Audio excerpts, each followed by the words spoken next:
Hey everyone! I dug up a few stories today that I just couldn't shake. Like, subscribe, and let's dive in. Everyone in my town woke up calling me by a different name. When I tried to correct them, they looked at me like I was insane. Some stories start with a scream.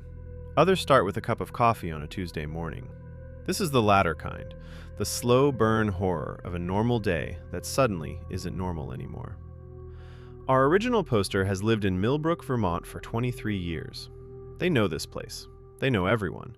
And everyone should know them. Except one morning, nobody does. I've lived in Millbrook my entire adult life. Born and raised here, I know this town completely. Every street, every person. I'm telling you this so you understand what it means when suddenly nobody knows me at all. Tuesday morning started normal. I drove to Rosie's Diner on Main Street like always. Sarah poured coffee before I sat down. "The usual, Catherine?" she said. I looked up like it was a joke. "What?" Sarah just stared, her smile freezing. "You okay?" She moved to the next table. "Wrong name. Happens." I texted a friend for lunch to shake it off. They texted back, "Sure thing, Catherine. See you at noon." That's when the flutter started. That sick feeling when something is wrong, but you can't name it. My boss looked confused when I corrected him. "Catherine, you're being weird," he said, turning back to his screen. By noon, I drove to my mom's house, someone who absolutely had to know me, someone who couldn't possibly have forgotten. She opened the door and something in her face broke. Not happy, afraid. "Honey, what's happening?" she asked quietly. "Everyone's calling me Catherine," I said. She went pale. "No, sweetheart," she whispered. "You are Catherine. You've always been Catherine. Are you feeling all right?" And that's the hook that lands. The moment when reality stops being personal, when the entire world forgets who you are, and your own mother, the person who knew you before you could speak, looks at you like you're someone else, like you're Catherine, like you've always been Catherine. That's where we pause for now. So OP left the diner shaken. By early afternoon, the problem hadn't resolved. It had metastasized. Whatever was happening wasn't going to go away if they just waited it out. I drove to work in a daze. Same face in the mirror, my driver's license said my real name. I checked it obsessively at every red light, like the plastic might change. At the office, Melissa from accounting stopped by. "Hey, Catherine," she said. "It's not Catherine. I need you to listen. Are you feeling okay?" She looked at me like I was having a breakdown. I locked myself in a bathroom stall and pulled up my email. My birth certificate was at home. My social security card, my passport, everything had my real name. I had proof, but nobody else saw it. I drove around town searching for proof that I still existed. Stopped at the post office. Jerry the mailman has known me for 20 years. "Jerry, what's my real name?" "Catherine," he said. "Your name's Catherine." "No, my actual name." His smile dropped. "Maybe you should sit down. Call someone." That was when the panic became something worse. Jerry knew me, and he was looking at me like I was unstable. I went home and tore through photo albums. Every picture. Same face, always labeled Catherine, not my name. Over and over. I pulled out my 8th grade yearbook. There I was in the class photo. Under my picture it said, Catherine. I know it didn't say that before. I know my name isn't Catherine. But the photos are real. The documents are real. Everything is real except the truth. By the time OP got home, the question wasn't whether this was real anymore. The question was whether they were. And that's the thing about this kind of horror. It's not just what people believe, it's when the evidence agrees with them. Because if your yearbook, your photos, your documents all say you're Catherine, what happens when your own memory becomes unreliable? How do you prove you're real when everything that defines you points to someone else? By afternoon, the rejection had spread beyond strangers. Old friends, former teachers, the police, all of them said the same thing, looked at OP with the same exhausted pity. Millbrook had closed ranks. I called Mrs. Patterson, my sophomore math teacher. Thought she'd remember. She listened while I explained, then said, with this careful tone like I was unraveling, that she remembered me very well. Catherine. Catherine had always been bright. She asked if something was wrong at home. I hung up and called my best friend from high school. Same response. Not cruel, just that soft, pitying tone people use when they think someone is breaking down. Everyone insisted I'd always been Catherine. Childhood nickname was Catherine. Mother called me Catherine. Yearbooks had Catherine. The worst part wasn't the denials. It was how they looked at me. Like I was someone they used to know who'd finally cracked. At 7 p.m., I was at the police station. The officer listened to my story, then pulled up my records on his computer in front of me. Driver's license, state ID, voter registration, birth certificate on file, all said Catherine Ann Merrick, all matching. He looked at me with exhausted compassion and suggested I talk to someone professional. I locked myself in my house. That's when the panic really started. Reddit had theories, as it always does. This is the most unsettling thing I've read in months. The photo detail made my skin crawl. Have you considered you might be in danger? Before assuming the supernatural, have you considered a prank? A coordinated one? It would have to involve everyone, but that's less impossible than reality rewriting. Someone asked the obvious question. Check your birth certificate, your social security card, your driver's license. If those still have your real name, that's your anchor to reality. Things took a turn when OP decided to search the house. There had to be answers in those walls. They found Catherine in the old courthouse records. She died in 1987. I didn't think there was anything left to find, but I kept looking. In the attic, I found old photographs, Polaroids mostly, from the early 80s, and I'm in every single one.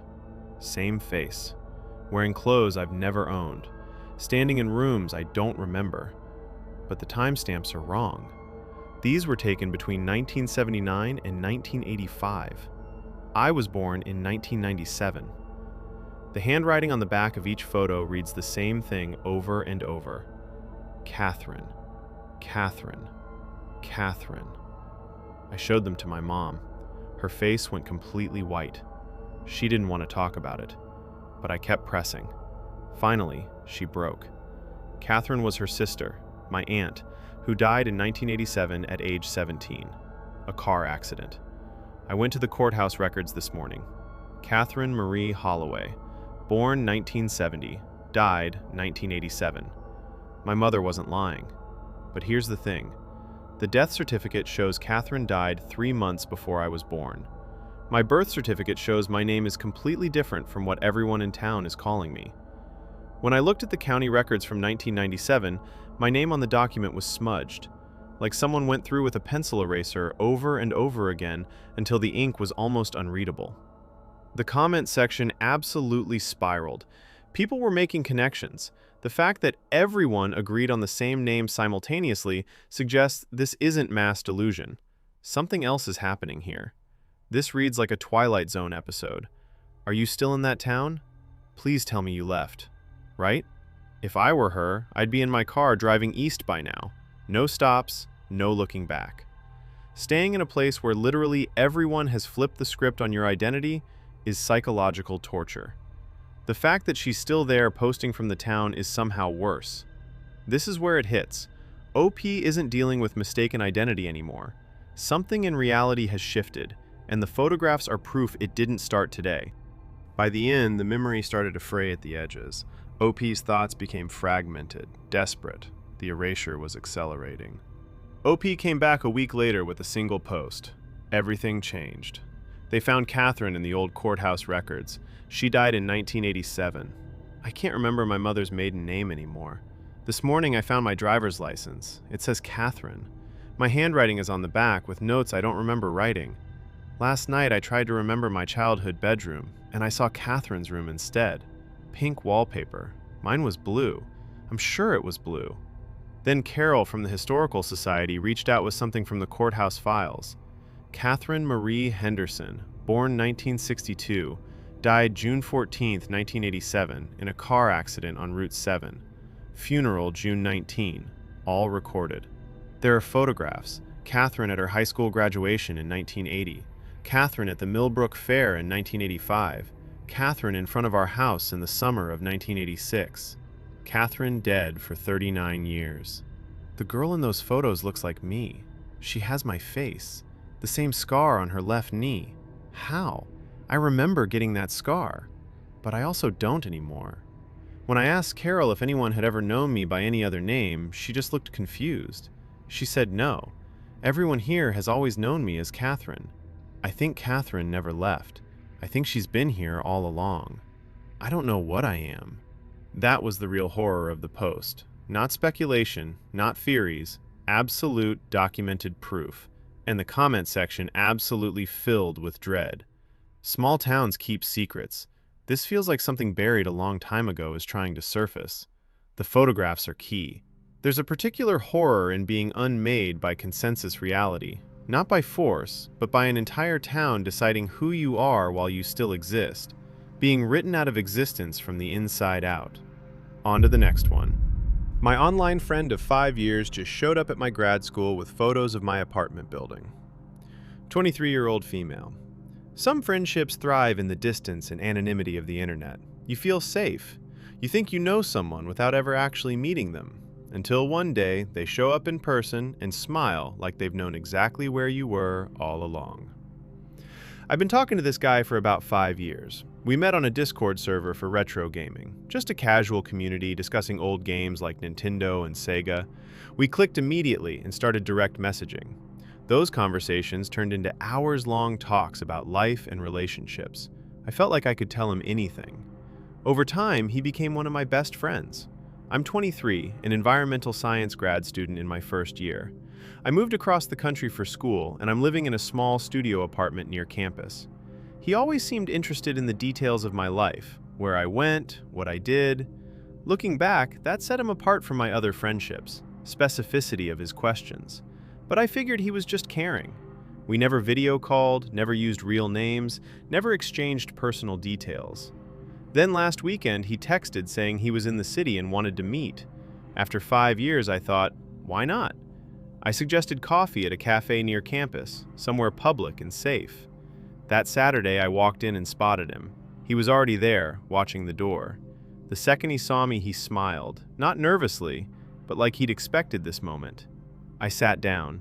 He pulled out his phone. His thumbs were moving before I even said hello.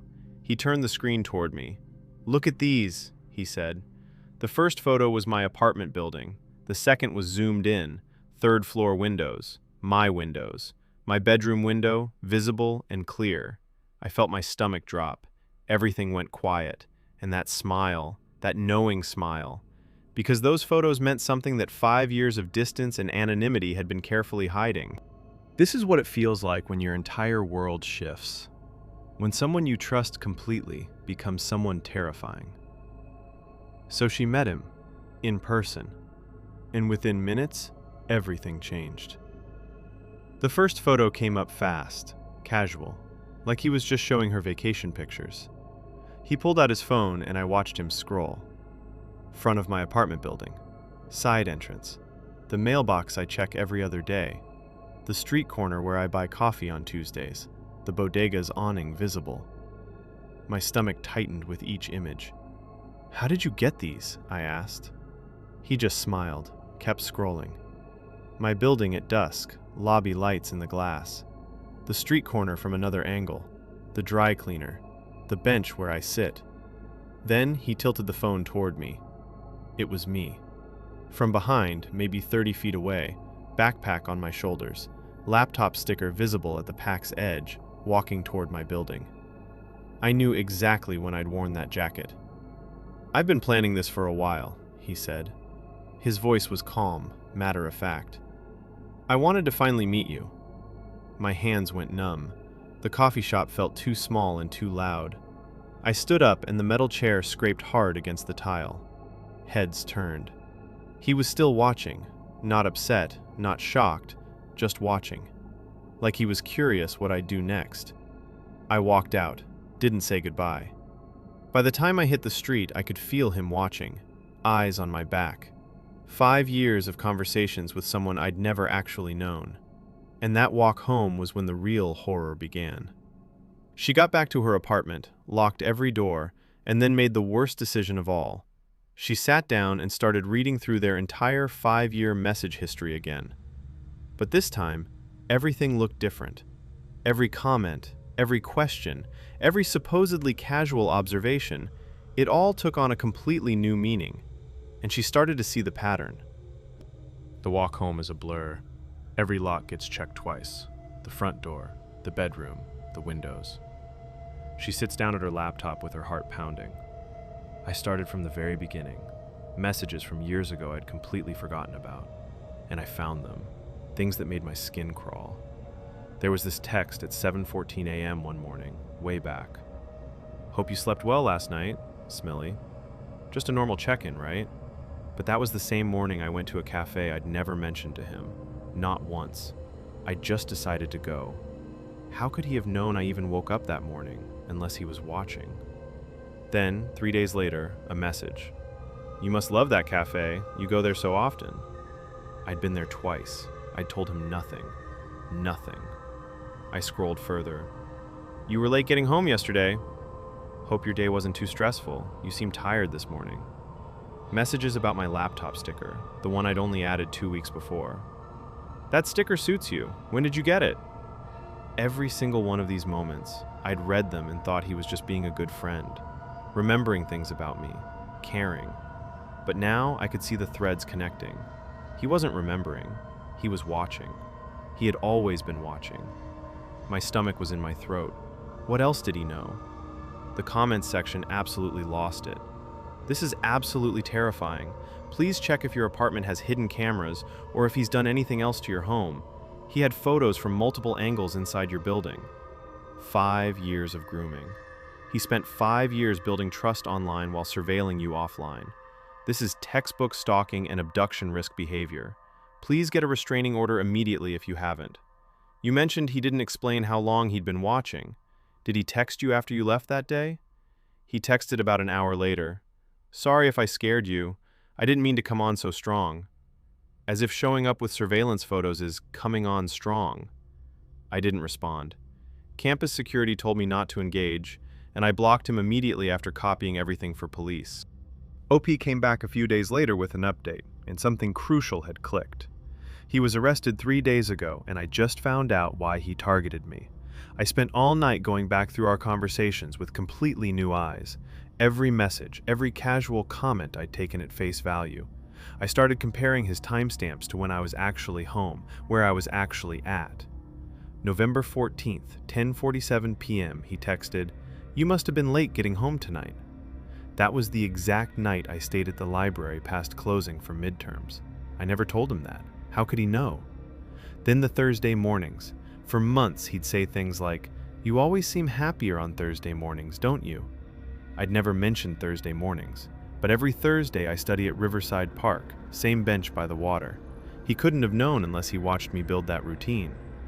3 weeks after I bought a laptop sticker, a small enamel pin, he texted about liking my new aesthetic. He'd seen it on me, documented it, filed it away as proof he knew me, when really he'd been observing me the entire time. I brought all of it to campus security. The officer's face changed as he read. He asked if I knew about the other reports. 3 others this year. Same Discord server, same progression. The moment when a friend shows up with photographs he couldn't have taken without following you. Police went to his apartment. They found everything. 5 years of photographs, location tracking installed on my account, notes on my schedule, maps with my routines marked. He was arrested 3 days ago. I'm still trying to understand what he thought that moment was supposed to accomplish. The responses came immediately. Everyone understood exactly what had happened. This is the moment of maximum danger, when his plans don't go the way he expects. He probably imagined you'd be amazed or flattered, and when you freaked out instead, that's going to mess with his entire fantasy. That makes him unpredictable and extremely dangerous. Exactly. OP, stalkers who've invested months or years into a victim often escalate when they feel rejected or like they've lost control. Please stay vigilant and keep detailed records of everything. The casual way he said, "I've been planning this for a while," is chilling. He wanted you to know he could find you. That's a power move, textbook predator behavior. You did nothing wrong trusting an online friend. He weaponized that trust deliberately. You responded correctly by leaving and reporting. Just keep yourself safe and please update us. 5 years of a friendship that was never real, distilled down into pure surveillance. The horror of it stayed with her. That night, she called security. I called campus security that night. The officer reviewed the messages and something shifted in his face. He came back with news that felt like ice water. 3 other women. 3 reports this year. Same Discord server, same pattern. Months of friendship, then the confrontation with proof he'd been watching, photographing, tracking them. None of us knew each other existed. My mom drove up that night. She's pushing me to move home, abandon grad school. My advisor offered incompletes. Everyone treats this like my life has stopped, like going outside is dangerous. But I don't know what he wanted. Blackmail? Something worse? They found planning notebooks with my schedule, my routines, notes on everywhere I go. 5 years of conversations were camouflage. He was always watching. OP came back days later with an update.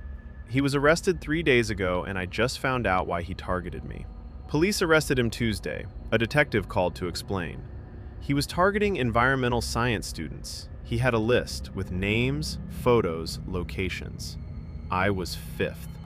He'd been building profiles on us for a year, using Discord friendships as cover before escalating to real-world surveillance. The photos weren't his first contact attempt.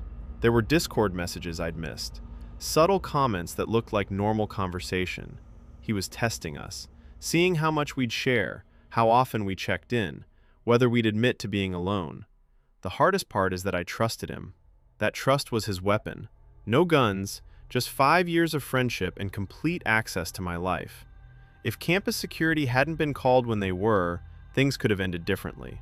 I'm safe now, everyone keeps saying, but I don't feel safe.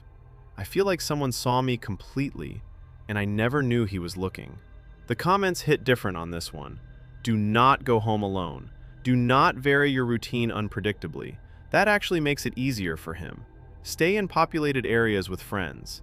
This person is dangerous and has already proven he has access to you. That's the horror here. Friendship as a tool, trust weaponized, and she never saw it coming. That is the last story for today.